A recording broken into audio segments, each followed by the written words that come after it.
Bonjour, bienvenue au Pays Catalan, ici Jean-Michel Martinez du Journal Catalan pour TV4. Alors je suis ici avec Christophe Sanchez et Jérémy Cuevas.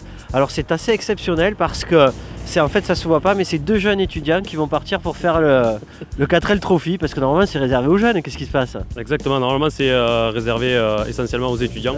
Donc on a eu la chance d'obtenir une dérogation pour la 20e édition du 4L Trophy. Alors mais vous personnellement ou toutes les autres équipes aussi?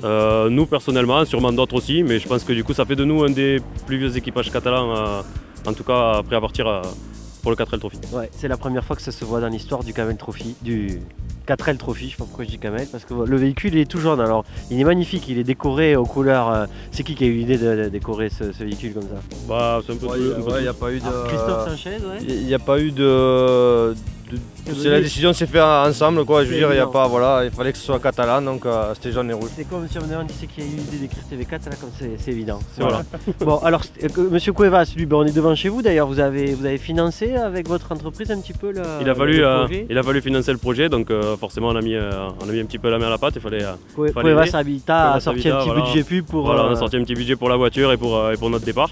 Donc tous les autres sponsors aussi donc, qui sont affichés dessus. Ouais. Sont affichés dessus, essentiellement énormément de partenaires, déjà des partenaires qui travaillent avec moi toute l'année et quelques-uns d'autres qui ont bien voulu participer, qui ont joué le jeu et qui ont été très sympas. Qu'on remercie d'ailleurs. Vous Christophe, vous êtes déjà chauffeur dans la vie? Ouais, bah, disons que moi je conduis un camion tous les jours, un 19 tonnes tous les jours, donc 4h midi, et voilà, ce qui m'a permis de pouvoir travailler beaucoup sur la 4L les après-midi. Et puis voilà quoi. Vous partez quand exactement?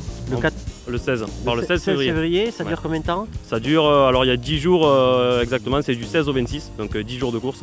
Donc un démarrage de Biarritz le 16, arrivée à Algeciras le 18 en bas de l'Espagne pour prendre le ferry pour Tanger. Et après le reste de la course, toute une boucle dans le Maroc pour arriver le 26 à Marrakech. Donc vous avez bossé tous les deux sur la mécanique, combien de temps ça a pris à peu près? Oh, ça a pris bien bon 6 mois.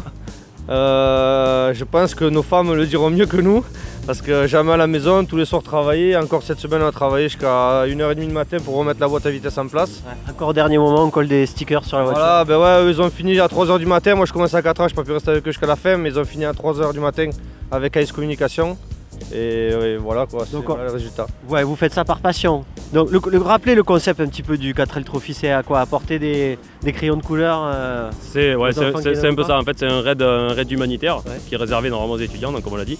Donc ça permet d'amener environ 60 tonnes de matériel, de fournitures scolaires, de matériel sportif et un peu d'argent pour l'association aussi Les Enfants du Désert qui sont là-bas. Donc du coup ça permet de construire des écoles, un petit peu tout ça. En fait Jérémy il veut pas nous le dire, mais depuis toujours il avait rêvé, il devait faire ça quand il était jeune, il n'a pas pu le faire. Donc ouais, en fait comme c'est la 20e édition, ils ont réouvert les engagements. Voilà. C'est ceux qui avaient déjà fait étudiant le 4L Trophy, ouais. Voilà, ceux qui l'ont déjà fait, les engagements ont été réouverts aux équipages qui l'avaient déjà fait pour la 20e spécialement. Donc on a postulé, ils nous ont fait la dérogation vu qu'on ne l'avait pas fait, mais on a été sympa. C'est ça. En fait ça s'est passé un soir et par délire, nos femmes nous ont dit ouais vous ne serez jamais acceptés. Et bon, on a envoyé un mail à l'organisation et il est revenu accepté, donc nos femmes elles ont un peu changé. Surtout la sienne qui fait la gueule maintenant, mais d'ailleurs Aurélie. Bon, mais j'espère que vous allez nous envoyer des petites photos si vous avez le temps. Là, vous m'envoyez une petite photo, on essaiera de diffuser ça. De toute façon, on a notre page El Bourou Catalan, équipage 1131. On peut suivre sur Facebook où on aura des petites photos et tout ça en temps voulu si les connexions au Maroc passent comme il faut. Voilà, à partir du 16 février, on essaye de suivre l'équipage catalan. Merci les gars, à bientôt. Merci à vous. Et bon départ. Allez, merci. Merci.